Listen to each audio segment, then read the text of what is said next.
میں نے فیصلہ کیا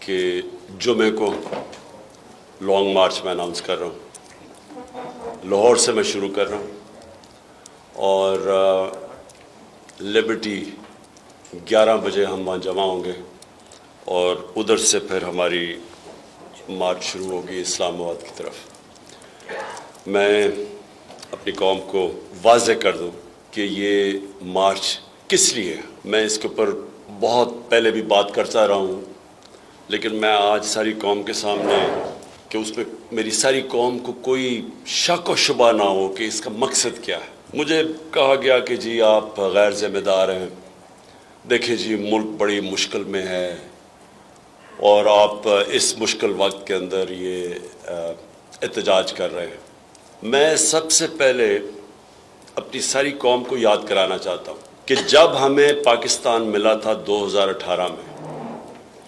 بینکرپٹ پاکستان تھا، پاکستان کی تاریخ کا سب سے بڑا بیرونی خسارہ تھا۔ ہمارے جو ریزروز تھے وہ گر کے 9 ارب ڈالرز کے ارد گرد کم تھے، یعنی 3-4 ہفتے کی امپورٹس کے برابر تھے۔ ہماری جو امپورٹس اور ایکسپورٹس کا جو خسارہ تھا وہ 3 گنا زیادہ امپورٹس تھی ایکسپورٹس سے۔ ایکسپورٹس 5 سال بڑی نہیں ملک کی، یعنی جو ڈالرز نے آنا تھا وہ آمدنی نہیں تھی ایکسپورٹس کو کا خرچہ برداشت کرنے کے لیے۔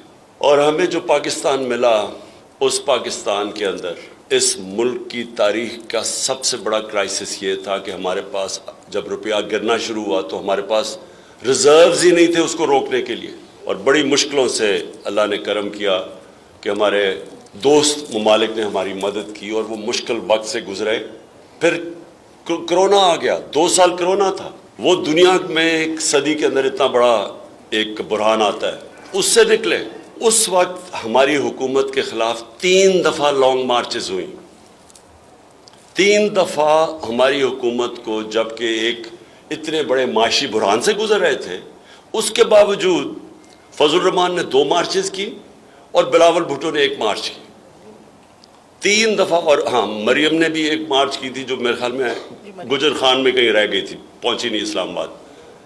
تو ہم نے تو کبھی کسی کو نہیں روکا۔ تب تو ان کو نہیں خیال آیا کہ کرونا کے بھی عذاب سے گزر رہے ہیں، ہم ایک بینکرپٹ ملک چھوڑ کے گئے، وہ بھی اس سے ہم نکلنے کی کوشش کر رہے تھے۔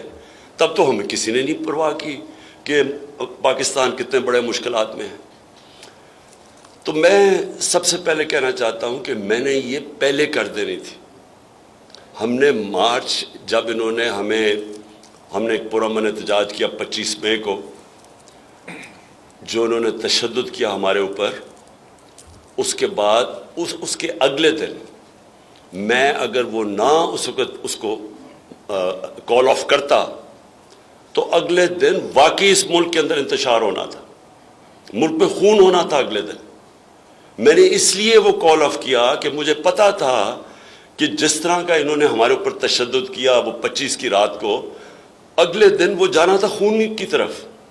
تو اپنے ملک کو نکالنے کے لیے کہ انتشار نہ ہو اور مشکل نہ، میں نے اس کو کال آف کیا۔ جب انہوں نے کہا کہ جی ہمارا مذاق بھی اڑایا، ہم نے صرف اپنے ملک کی خاطر نہیں کیا۔